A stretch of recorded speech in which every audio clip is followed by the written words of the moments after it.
Hi everyone, James Barclays, JB Commercial Finance. Sorry it's a bit dark. It seems to be dark here in my office. It is quite early in the morning, it's 7 AM on Tuesday the 12th of May. So you never know, the light might shine on us as we go through this video for the next couple of minutes.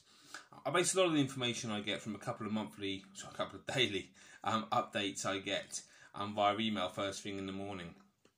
And one of the things that really strikes me this morning is some analysis that's been presented in the Financial Times this morning. SMEs risking collapse under up to £105 billion worth of debt. Some analysis done. Now, obviously, these things are slightly pie in the sky, but 105 billion of unsustainable debt because of the pandemic. That's the way it's been worded in the FT.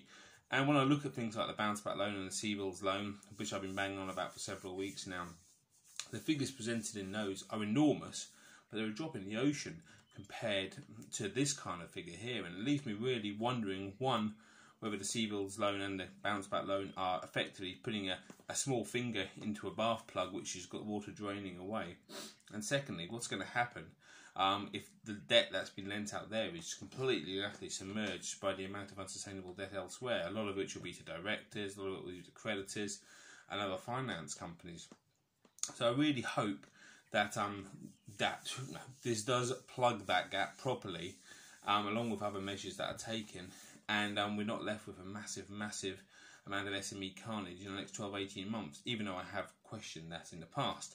Now, I was challenged on a video yesterday about how I was critical of the bounce back loan scheme, and I wouldn't be a fan of it because it threatens my business. And I just said to that person, you've not been watching my videos for the last 6 weeks.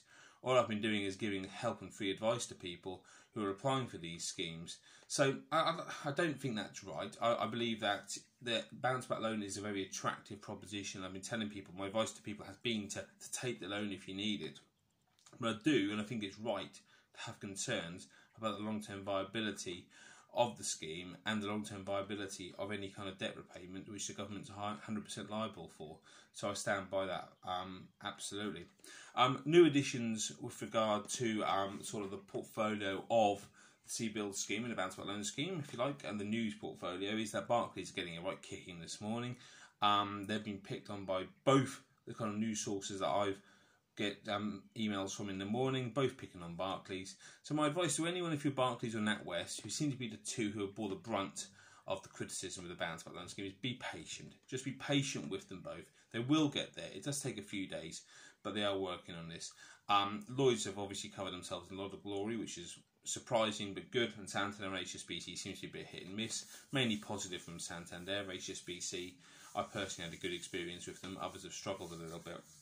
If you were Barclays and Natwest, two massive players, just be patient. It will all come good in the end.